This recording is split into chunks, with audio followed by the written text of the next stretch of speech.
Tapi pertanyaan terakhir Ustadz sebagai penutup, ini juga isu yang sedang ramai dibahas di media sosial Ustadz. Belum lama ada seorang dai Ustadz yang menyebabkan syubhat di tengah-tengah kita dengan memberikan tafsiran sendiri tentang surah pemusik Ustadz. Yang akhirnya menafsirkan bahwa musik ini tidak haram Ustadz. Nah ini bagaimana pendapat antum Ustadz? Saya bukan sebutin pendapat saya, ya. Tapi hampir mayoritas ulama termasuk Imam 4 mengharamkan. Ini bukan hal yang baru nih, bukan pendapat baru. Dan memaknakan syuara atau penyair itu adalah pemusik, ini keliru ini. Dalam bahasa Arab juga sudah jelas perbedaan mana penyair, mana penyanyi, kan gitu. Tidak selamanya juga penyair itu bisa penyanyi. Apalagi di masa dulu, penyair itu memang cuma susun penyair syair saja, gitu kan. Bahkan dibedakan juga dalam istilah bahasa Arab penyair sama penyanyi itu sendiri. Ya, sampai hari ini dalam kosakata bahasa Arab berbeda. Kalau dalam masalah hal ini tentunya saya bukan mendapat pendapat baru ya, tapi insya Allah coba saya bacakan beberapa yang saya tahu berhubungan dengan masalah pendapat-pendapat ulama dalam masalah ini ya. Coba saya searchingkan dulu. Ya.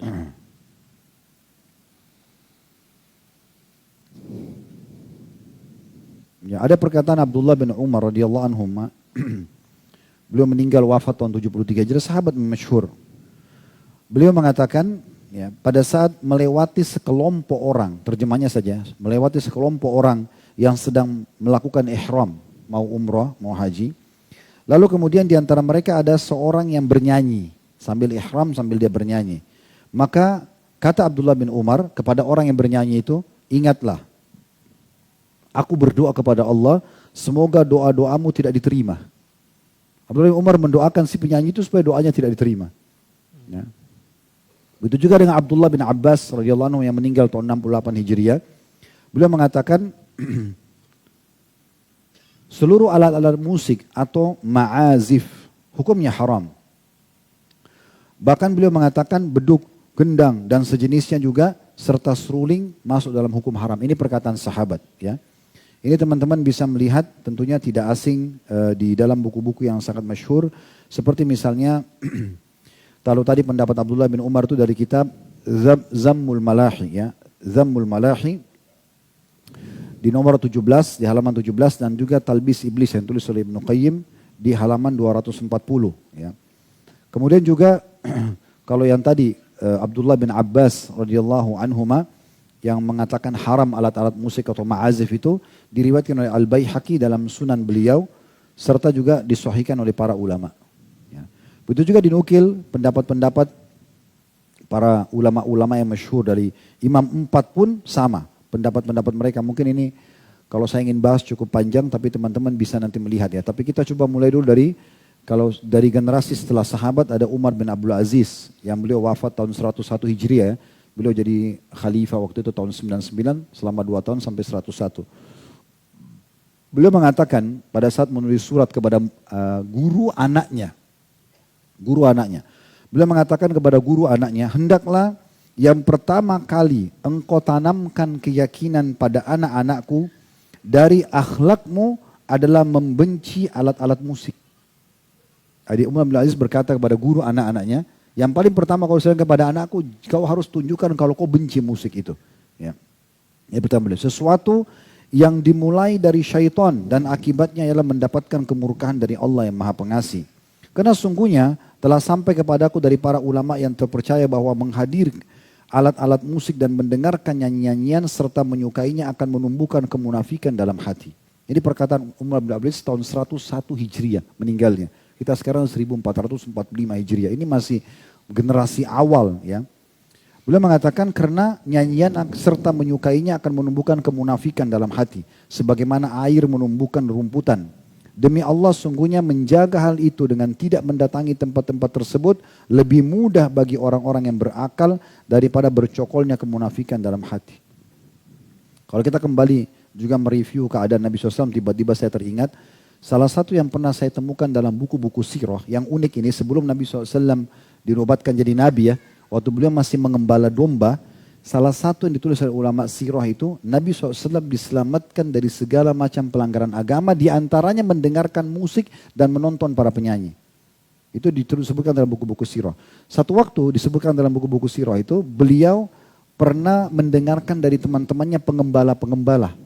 Nabi itu mengembala domba dari umur 8 tahun sampai umur 21 tahun. Jadi 13 tahun beliau mengembala domba. Tapi nggak disebutkan di umur keberapa, di tahun keberapa ini beliau, riwayat ini cuma dikatakan salah satu riwayat pernah beliau dengar dari teman-teman pengembalanya yang lain waktu kumpul, waktu beliau mau pulang sore hari mengembalikan domba-domba. Mereka menceritakan semalam itu ada acara perkawinan dan ada penyanyi, musik begini dan begitu. Sampai Nabi SAW tertarik mendengarkan cerita itu. Lalu beliau bilang, besok kalau ada acara lagi, saya akan coba melihat, tolong kamu jaga gembalaan saya. Maka dikatakan dalam buku itu, dalam buku-buku sejarah, kalau pada saat esok harinya, waktu saat beliau niat untuk pergi, beliau ngantuk dan tertidur. Dan itu terjadi sampai beberapa hari. Akhirnya beliau tidak jadi menonton dan menyaksikan hal tersebut. Ya, itu poin-poin yang sangat jelas gitu ya. Begitu juga banyak sekali ya dinukil perkataan-perkataan dari para ulama salaf, diantaranya Ibnu Taimiyah rahimahullah. Beliau wafat tahun 728 Hijriah. Beliau mengatakan 4 imam madhab berpendapat bahwa semua alat musik adalah haram. Telah ada hadis Nabi SAW yang diriwayatkan oleh Al-Bukhari dan ulama lainnya, bahwasanya Nabi SAW mengabarkan akan adanya orang-orang dari umatnya yang menghalalkan zina, sutra, minum khamr dan alat-alat musik, serta akan diubah menjadi kerah dan babi.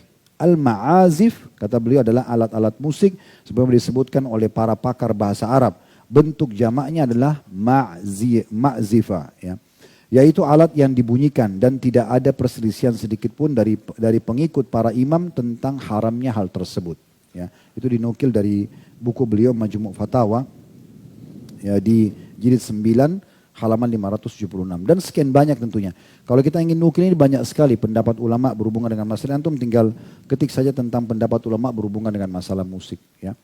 Tapi setelah kita jelaskan hukum-hukum seperti ini teman-teman sekalian, setiap orang bisa saja berbicara. Kita tidak akan pernah di majelis kita menyalahkan siapapun.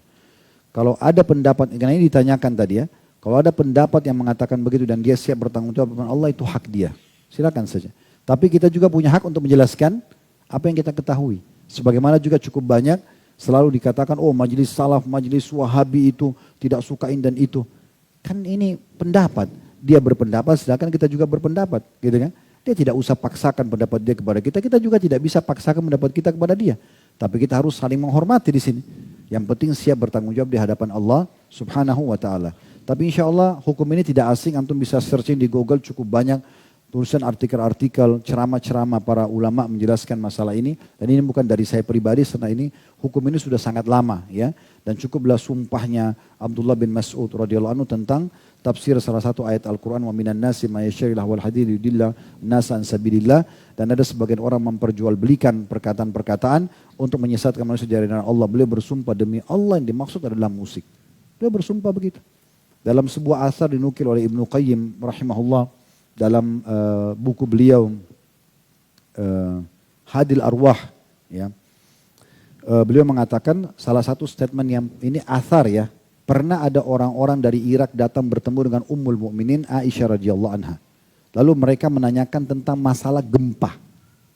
Wahai Ummul Mukminin, ada gak informasi dari Rasulullah SAW tentang gempa? Lalu beliau mengatakan, ada.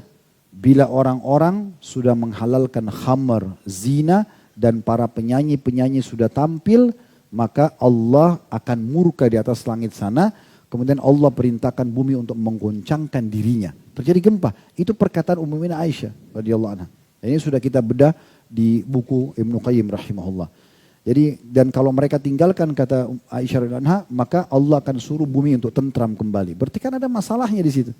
Dan dalam hadis tadi yang sudah kita sebutkan digabungkan antara khamar, kemudian judi, khamar, kemudian perzinahan dan juga masalah musik. Dan subhanallah ini seperti bersaudara ini ya. Di majelis ilmu itu insya Allah kalau yang benar tidak akan ada musik untuk mendengarkan. Tapi kalau di tempat musik itu sangat dekat itu dengan perzinahan, dengan khamr, kayak diskotik, kayak karaoke itu kayak bersaudara. Ya. Kalau di sini itu Al-Quran, hadis, ilmu itu beda. Itu memang satu kayak fitrahnya itu sudah sejalan. Oleh karena itu saran kami lebih baik tentunya tinggalkan. Dan hati-hati bagi setiap da'i, kalau mau berbicara dia kontrol, dia pelajari dulu. Ya kemudian setelah memastikan hukum baru dijelaskan. Apalagi kalau memang punya masa, orang didengar, ini berbahaya sekali. Karena akan menjadi sebuah bola liar yang akan kemana-mana. Bisa mendapat pahala kalau itu benar, kalau dia salah ini bisa berbahaya buat dia. Allahu a'lam. Baik, begitu saja teman-teman sekalian, semoga bermanfaat. Subhanakallahumma bihamdika, asyhadu an la ilaha illa anta astaghfiruka wa atubu ilaik. Wassalamualaikum.